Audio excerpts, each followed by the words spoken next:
Peter, Terry and I were friends in college and continued to be after I graduated. Notice that I said I. He dropped out after 2 years of barely cutting it. After I moved out of the dorms and into a small apartment, I didn't see Peter that much. We'd talk online every now and again. There was a period where he wasn't online for about 5 weeks straight. I wasn't worried. He was a pretty notorious flake and drug addict, so I assumed he just stopped caring. Then, one night, I saw him log on. Before I could start a conversation, he sent me a message. "David, man, we need to talk." That was when he told me about the NoEnd House. It got that name because no one had ever reached the final exit. The rules were pretty simple and cliché. Reach the final room of the building and you win $5,000. There were 9 rooms in total. The house was located outside the city, roughly 4 miles from my house. Apparently, Peter had tried and failed. I figured the drugs got the best of him, and he wigged out as a paper ghost or something. He told me it would be too much for anyone, that it was unnatural. I didn't believe him. I told him I'd check it out the next night, and no matter how hard he tried to convince me otherwise, $5,000 sounded too good to be true. I had to go. I set out the following night. When I arrived, I immediately noticed something strange about the building.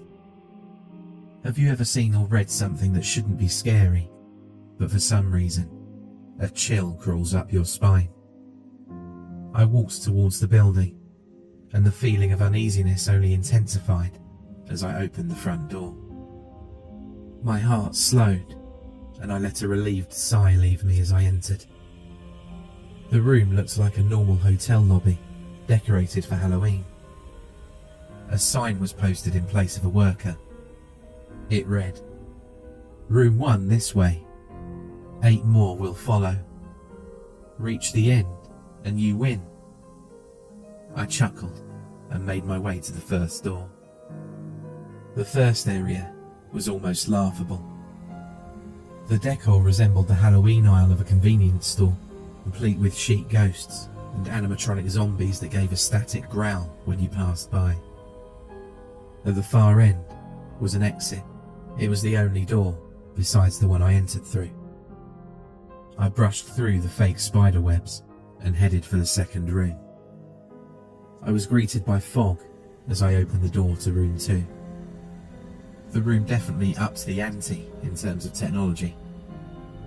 Not only was there a fog machine, but a bat hung from the ceiling and flew in a circle. Scary. They seemed to have a Halloween soundtrack that you'd find in a 99-cent store on loop somewhere in the room. I didn't see a stereo, but I guess they must have used a PA system. I stepped over a few toy rats that wheeled around and walked with a puffed chest across to the next area. I reached for the doorknob and my heart sank to its knees. I did not want to open that door. A feeling of dread hit me so hard I could barely even think. Logic overtook me after a few terrified moments, and I shook it off and entered the next room.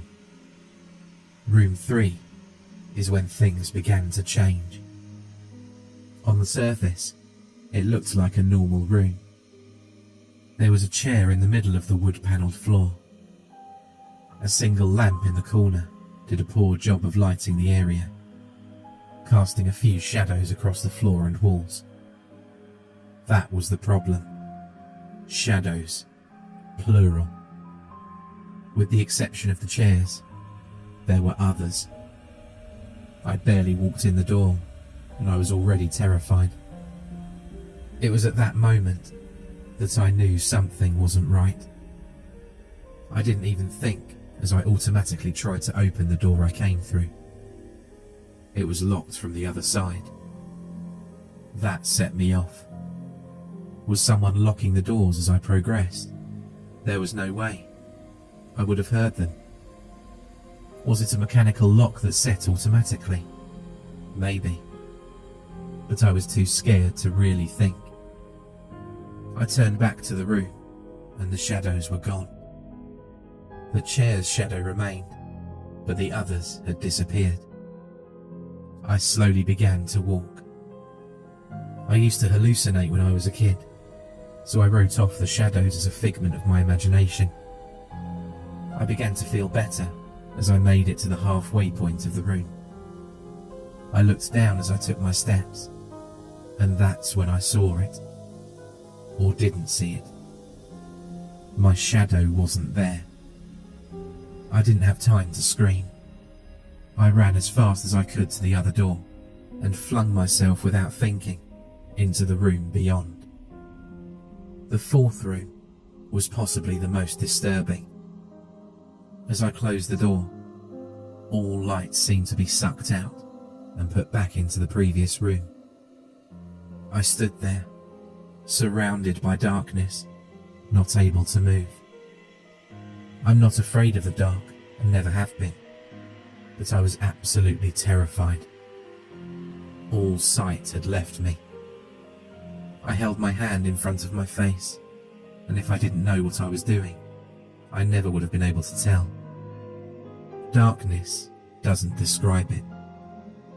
I couldn't hear anything. It was dead silent. When you're in a soundproof room, you can still hear yourself breathing. You can hear yourself being alive. I couldn't. I began to stumble forward after a few moments, my rapidly beating heart the only thing I could feel. There was no door in sight. I wasn't even sure there was one this time. The silence was then broken by a low hum. I felt something behind me. I spun around wildly, but could barely even see my nose.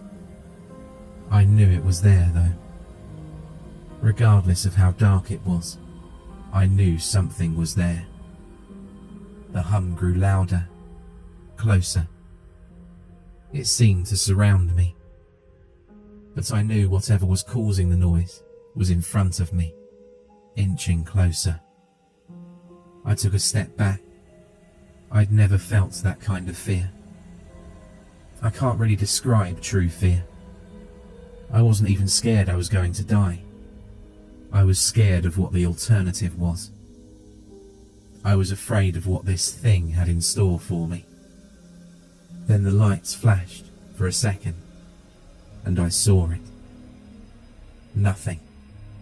I saw nothing, and I know I saw nothing there. The room was again plunged into darkness, and the hum became a wild screech. I screamed in protest.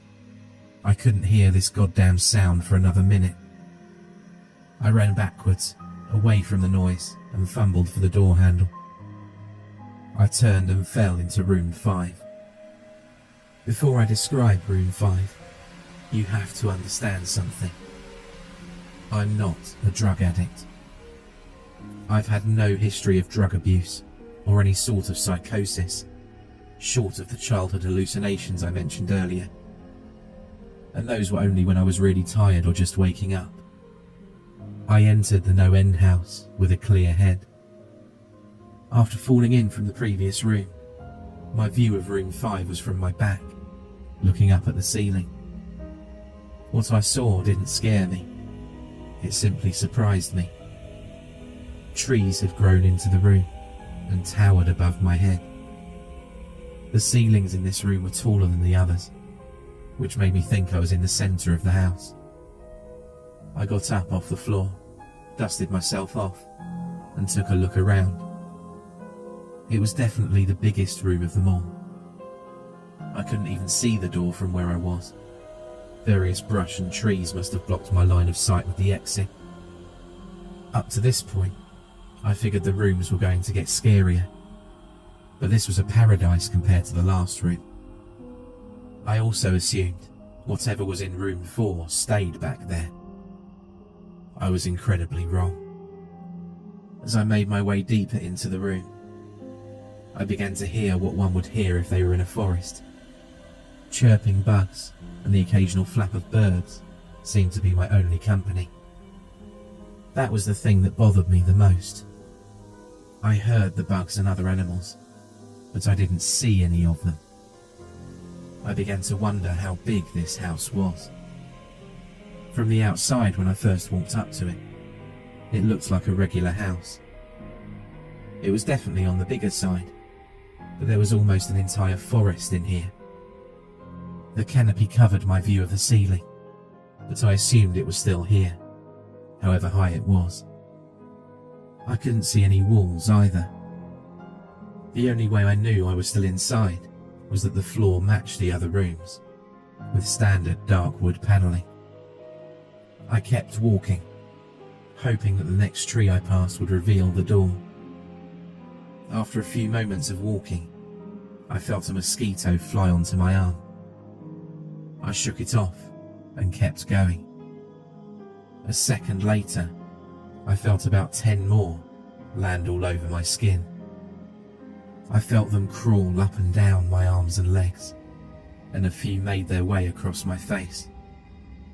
I flailed wildly to get them all off, but they just kept crawling. I looked down and let out a muffled scream, more of a whimper to be honest. I didn't see a single bug. Not one bug was on me, but I could feel them crawl. I heard them fly by my face and sting my skin, but I couldn't see a single one. I dropped to the ground and began to roll wildly. I was desperate. I hated bugs, especially ones I couldn't see or touch. But these bugs could touch me, and they were everywhere. I began to crawl. I had no idea where I was going. The entrance was nowhere in sight, and I still hadn't even seen the exit. So I just crawled, my skin wriggling with the presence of those phantom bugs. After what seemed like hours, I found the door. I grabbed the nearest tree and propped myself up, mindlessly slapping my arms and legs to no avail. I tried to run, but I couldn't. My body was exhausted from crawling and dealing with whatever it was that was on me. I took a few shaky steps to the door, grabbing each tree on the way for support. It was only a few feet away when I heard it. The low hum from before. It was coming from the next room, and it was deeper. I could almost feel it inside my body, like when you stand next to an amp at a concert. The feeling of the bugs on me lessened as the hum grew louder. As I placed my hand on the doorknob, the bugs were completely gone, but I couldn't bring myself to turn the knob. I knew that if I let go, the bugs would return, and there was no way I would make it back to room 4. I just stood there, my head pressed against the door marked 6, and my hand shakily grasping the knob. The hum was so loud, I couldn't even hear myself pretend to think. There was nothing I could do but move on. Room 6 was next, and room 6 was hell. I closed the door behind me, my eyes held shut and my ears ringing. The hum was surrounding me. As the door clicked into place, the hum was gone. I opened my eyes in surprise, and the door I'd shut was gone. It was just a wall now. I looked around in shock. The room was identical to room 3, the same chair and lamp, but with the correct amount of shadows this time. The only real difference was there was no exit door, and the one I came in through was gone. As I said before, I had no previous issues in terms of mental instability, but at that moment, I fell into what I now know was insanity. I didn't scream. I didn't make a sound. At first, I scratched softly. The wall was tough, but I knew the door was there somewhere. I just knew it was. I scratched at where the doorknob was. I clawed at the wall frantically with both hands, my nails being filed down to the skin against the wood. I fell silently to my knees. The only sound in the room was the incessant scratching against the wall. I knew it was there. The door was there. I knew it was just there. I knew if I could just get past this wall. Are you all right?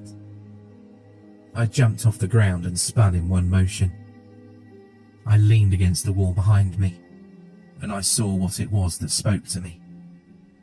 To this day, I regret ever turning around. There was a little girl. She was wearing a soft white dress that went down to her ankles. She had long blonde hair to the middle of her back, white skin and blue eyes. She was the most frightening thing I'd ever seen, and I know that nothing in my life will ever be as unnerving as what I saw in her. While I looked at her, I saw something else. Where she stood, I saw what looked like a man's body, only larger than normal and covered in hair. He was naked from head to toe, but his head was not human, and his toes were hooves. It wasn't the devil, but at that moment, it might as well have been. The form had the head of a ram and the snout of a wolf. It was horrifying, and it was synonymous with the little girl in front of me. They were the same form. I can't really describe it, but I saw them both at the same time. They shared the same spot in that room, but it was like looking at two separate dimensions. When I saw the girl, I saw the form, and when I saw the form, I saw the girl. I couldn't speak. I could barely even see. My mind was revolting against what it was attempting to process. I'd been scared before in my life, and I'd never been more scared than when I was trapped in the 4th room. But that was before room 6. I just stood there, staring at whatever it was that spoke to me. There was no exit. I was trapped here with it. And then it spoke again. David, you should have listened. When it spoke, I heard the words of the little girl, but the other form spoke through my mind in a voice I won't attempt to describe. There was no other sound.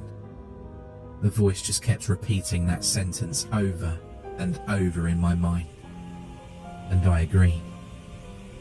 I didn't know what to do.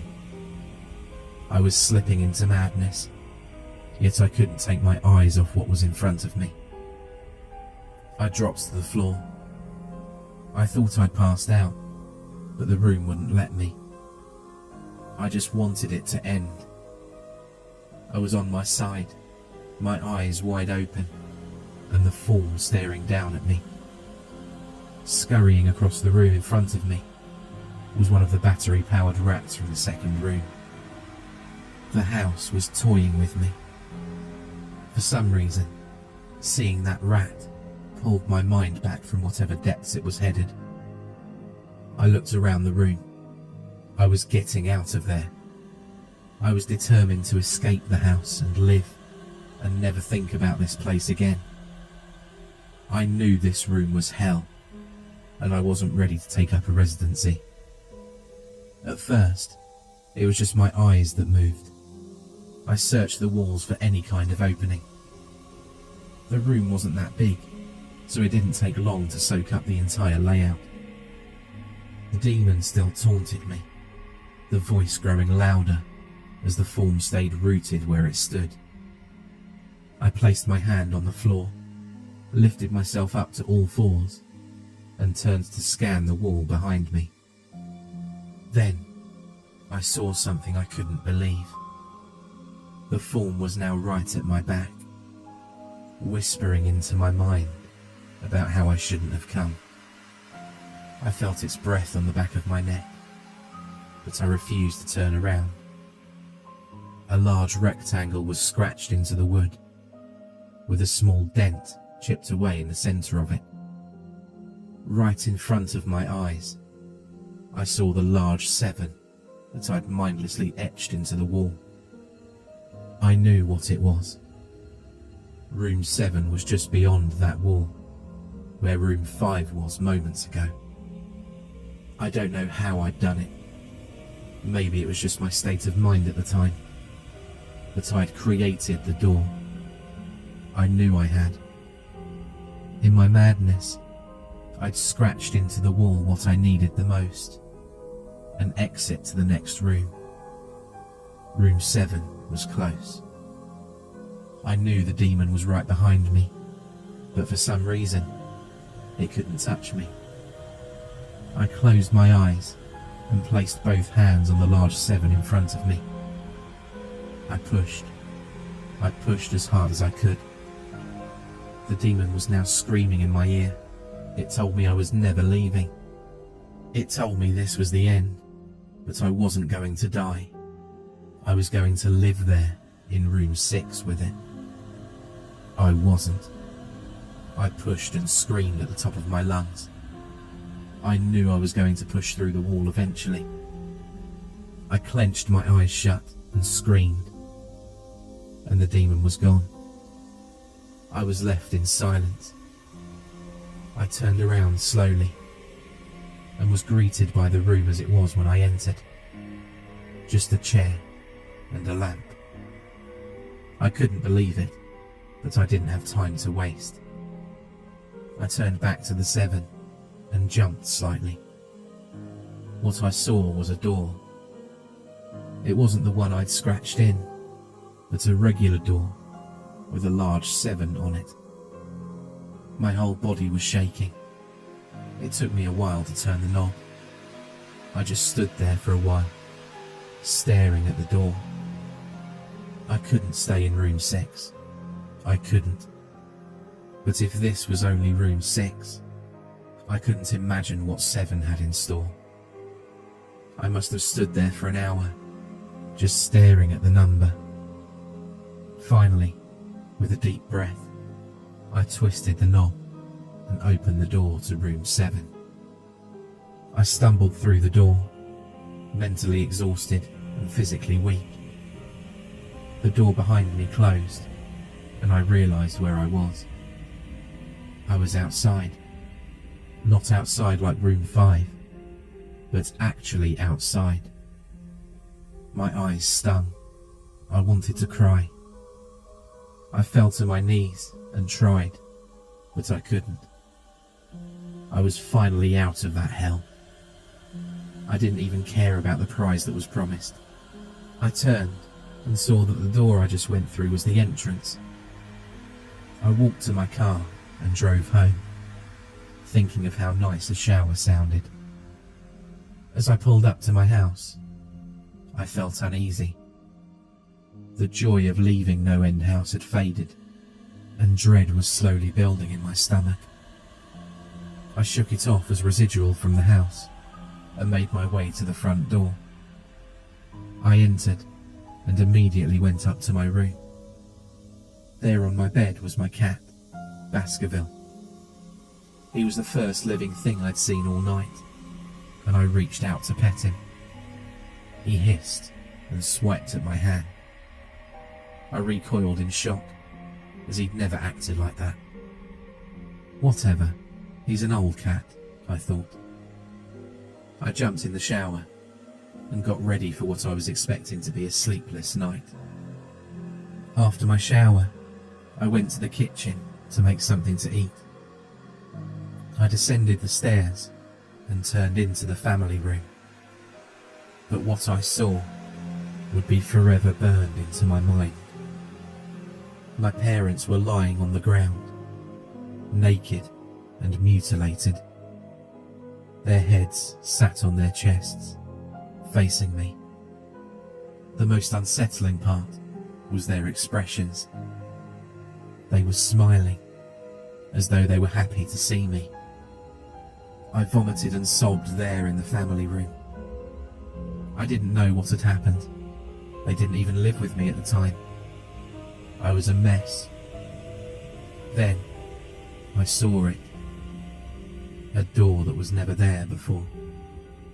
A door with a large 8 scrawled on it in blood. I was still in the house. I was standing in my family room, but I was in room 7. The faces of my parents smiled wider as I realised this.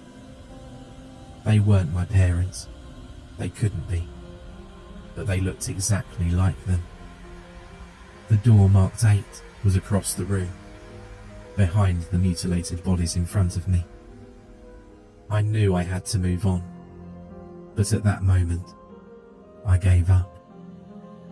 The smiling faces tore into my mind. They grounded me where I stood. I vomited again and nearly collapsed. Then, the hum returned. It was louder than ever, and it filled the house and shook the walls. The hum compelled me forwards. I began to move slowly, making my way closer to the door and the bodies.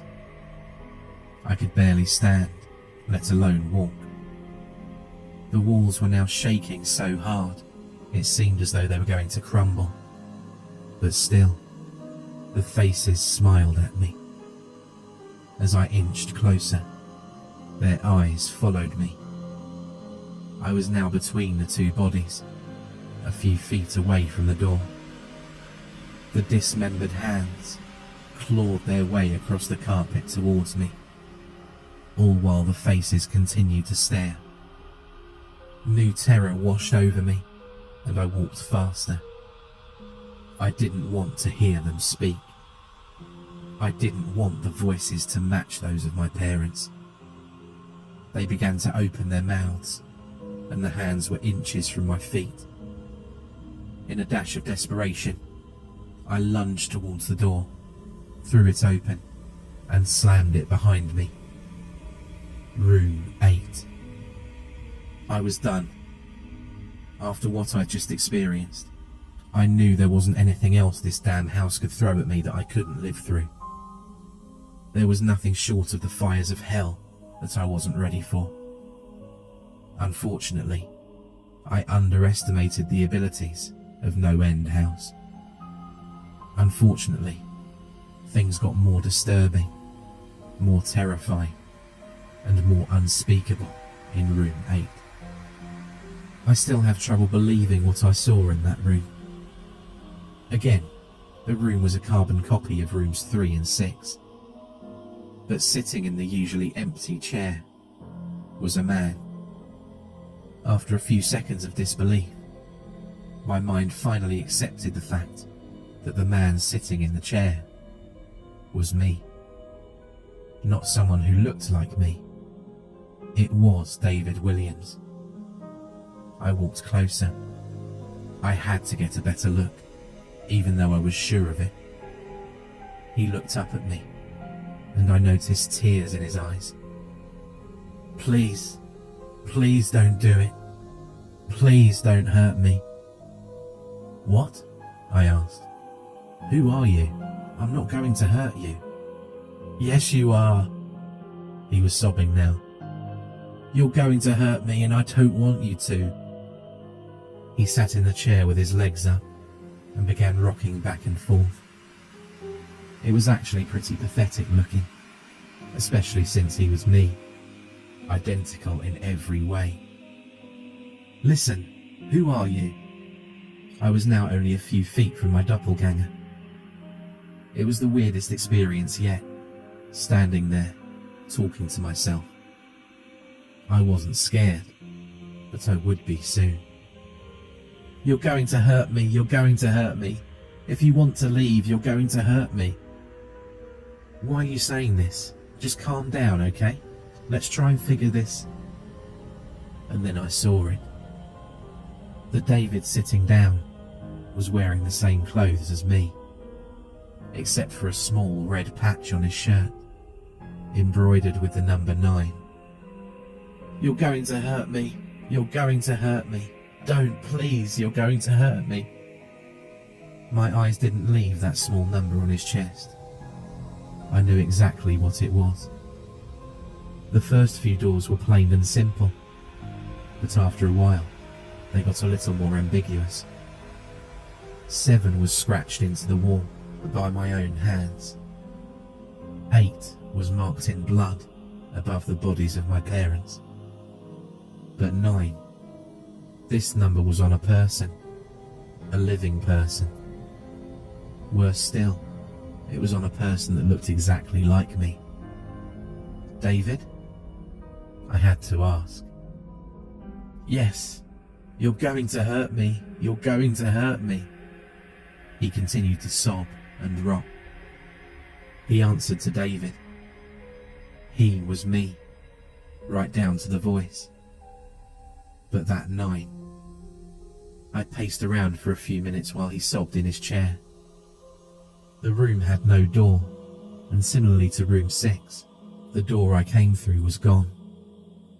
For some reason, I assumed that scratching would get me nowhere this time.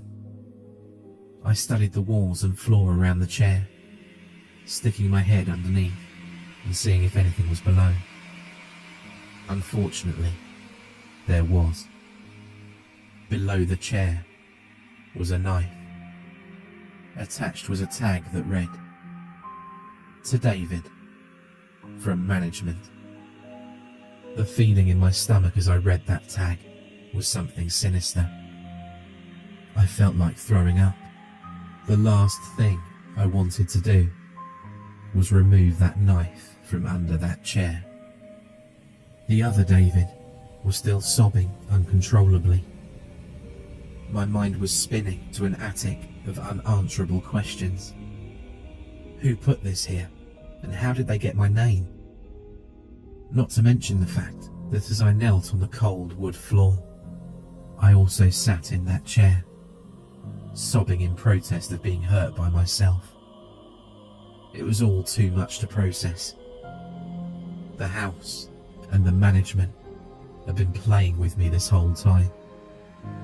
My thoughts, for some reason, turned to Peter, whether or not he got this far. If he did, if he met a Peter Terry sobbing in this very chair, rocking back and forth.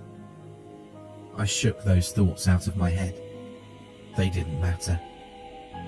I took the knife from under the chair, and immediately, the other David went quiet. "David," he said in my voice, "what do you think you're going to do?"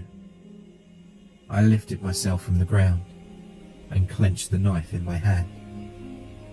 "I'm going to get out of here." David was still sitting in the chair, though he was very calm now. He looked up at me with a slight grin.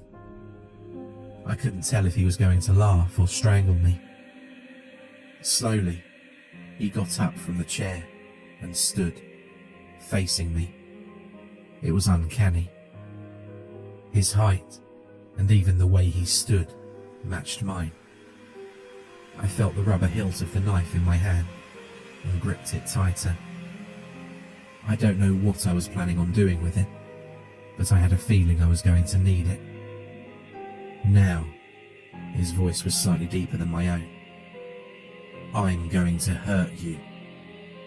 I'm going to hurt you, and I'm going to keep you here." I didn't respond. I just lunged and tackled him to the ground. I mounted him and looked down, knife poised and ready. He looked up at me, terrified. It was like I was looking in a mirror. Then, the hum returned, low and distant, though I still felt it deep in my body. David looked up at me as I looked down at myself.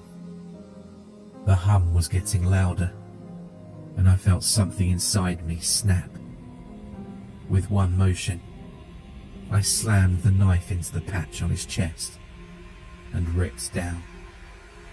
Blackness fell on the room, and I was falling. The darkness around me was like nothing I'd experienced up to that point. Room 4 was dark, but it didn't come close to what was completely engulfing me. I wasn't even sure if I was falling after a while. I felt weightless, covered in dark. Then a deep sadness came over me. I felt lost and depressed. The sight of my parents entered my mind. I knew it wasn't real, but I'd seen it, and the mind has trouble differentiating between what's real and what isn't. The sadness only deepened.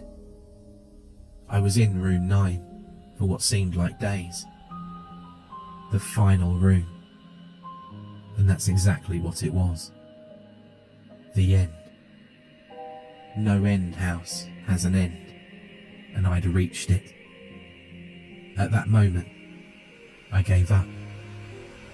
I knew I'd be in that in-between state forever, accompanied by nothing but darkness. Not even the hum was there to keep me sane. I'd lost all senses. I couldn't feel myself. I couldn't hear anything. Sight was completely useless here. I searched for a taste in my mouth and found nothing. I felt disembodied and completely lost. I knew where I was. This was hell. Room 9 was hell. Then it happened. A light. One of those stereotypical lights at the end of the tunnel. I felt ground come up from below me, and I was standing. After a moment or two of gathering my thoughts and senses, I slowly walked towards that light. As I approached the light, it took form. It was a vertical slit down the side of an unmarked door. I slowly walked through it and found myself back where I started. The lobby of NoEnd House. It was exactly how I'd left it. Still empty.